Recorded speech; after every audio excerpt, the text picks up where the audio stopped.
2024-এর 5ই August প্রবল আন্দোলনের মুখে দেশ ছাড়তে বাধ্য হন বাংলাদেশের প্রাক্তন প্রধানমন্ত্রী হাসিনা। এরপর 8ই অগস্ট বাংলাদেশের অন্তর্বর্তী সরকারের প্রধান উপদেষ্টা হিসেবে শপথ নেন নোবেলজয়ী অর্থনীতিবিদ মোহাম্মদ ইউনূস। কিন্তু তার আমলে সেদেশে হিন্দু সহ সংখ্যালঘুদের উপর হামলার ঘটনা বেড়ে গিয়েছে বলে অভিযোগ উঠেছিল। এমনকি কট্টরপন্থী মৌলবাদীরা ইসকন সহ অন্য হিন্দু মন্দির ভেঙে গুড়িয়ে দেওয়ার নিদান দেয়। সেই সব গরমাগরম ভিডিও ভাইরালও হয় সোশ্যাল মিডিয়ায়। ঘরে বাইরে প্রবল চাপের মুখে পড়ে অবশ্য শেষ পর্যন্ত সংখ্যালঘু হিন্দুদের উপর অত্যাচারের ঘটনা স্বীকার করতে বাধ্য হয় ইউনূস প্রশাসন।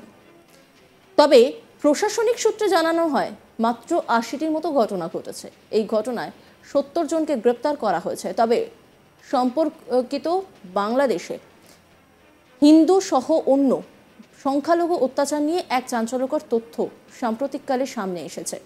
জানা গেছে ভারতের শত্রু দেশ বলে পরিচিত পাকিস্তানের থেকেও নাকি বাংলাদেশে হিন্দু সহ অন্য সংখ্যালঘুদের ওপর অত্যাচারের ঘটনা ঘটেছে। 2024-এর জানুয়ারি থেকে ডিসেম্বর পর্যন্ত বাংলাদেশে হিন্দু সহ অন্যান্য সংখ্যালঘুদের ওপর সব মিলিয়ে 22টি কেস নথিভুক্ত করা হয়েছে। এবার আসি কোথা থেকে এই চাঞ্চল্যকর তথ্য পাওয়া গিয়েছে। তাহলে শুনুন, এই চাঞ্চল্যকর ও তথাকথিত ভয়ঙ্কর তথ্য পাওয়া গেছে খোদ কেন্দ্রীয় সরকারের বিদেশ মন্ত্রক থেকে।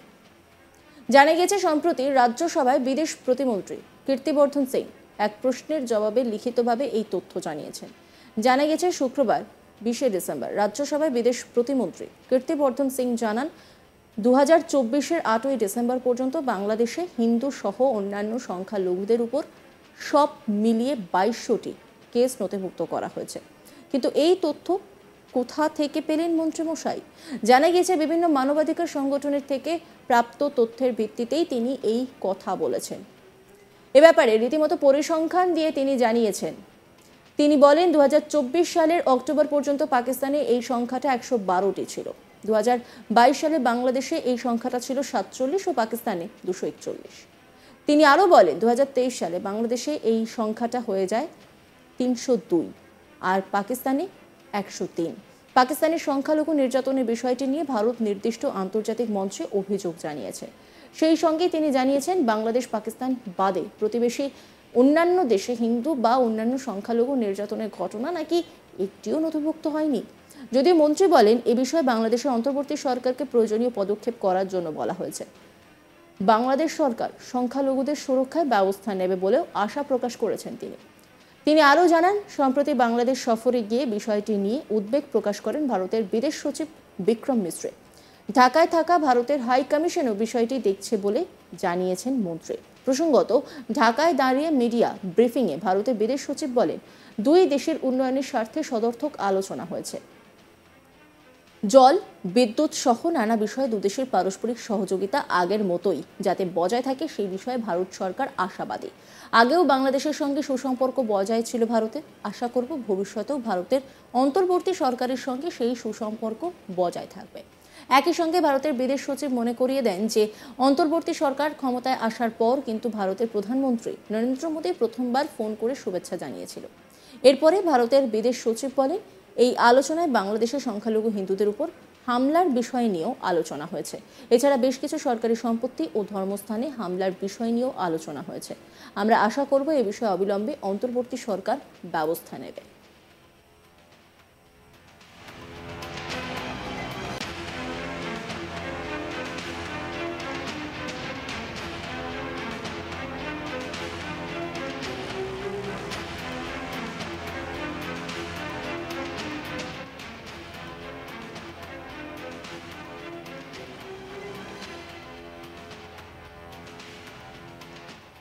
ভারতের বিদেশ সচিব বিক্রম মিশ্রে তিনি কি বলেছেন শোনাবো আপনাদের।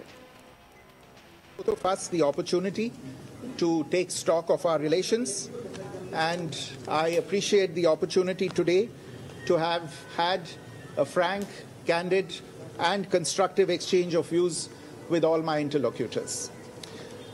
I emphasized that India desires a positive, constructive, and mutually beneficial relationship with Bangladesh. We have always seen in the past, and we continue to see in the future, this relationship as a people-centric and people-oriented relationship, one that has the benefit of all the people as its central motivational force. This is reflected on a daily basis in the development projects that have been executed on the ground in Bangladesh and that continue to be developed.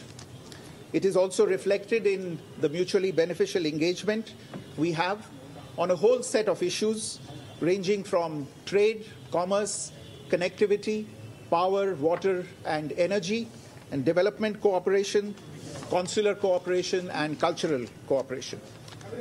There is no reason why this mutually beneficial cooperation should not continue to deliver in the interests of both our peoples. And to that end, therefore, I have underlined today India's desire to work closely with the interim government of Bangladesh authorities. At the same time, we also had the opportunity to discuss certain recent developments and issues, and I conveyed our concerns, including those related to the safety and welfare of minorities. We also discussed some regrettable incidents of attacks on cultural, religious and diplomatic properties. We expect overall a constructive approach on all these issues by the Bangladesh authorities, and we look forward to moving the relationship forward in a positive, forward-looking and constructive direction.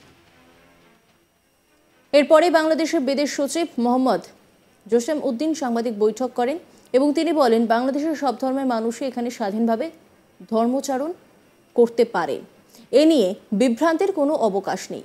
এছাড়া তিনি আরও বলেন বাংলাদেশে বসবাসরত সব ধর্ম নির্বিশেষে স্বাধীনভাবে সব মানুষ ধর্মচর্চা করে আসছে এবং এ বিষয়ে কোনো ধরনের বিভ্রান্তি এবং অপপ্রচারের সুযোগ নেই। এ বিষয়ে বাংলাদেশ সরকার সরেজমিনে অবস্থা দেখার ও পর্যবেক্ষণ করার জন্য বিদেশি সাংবাদিকদেরও আহ্বান জানিয়েছেন।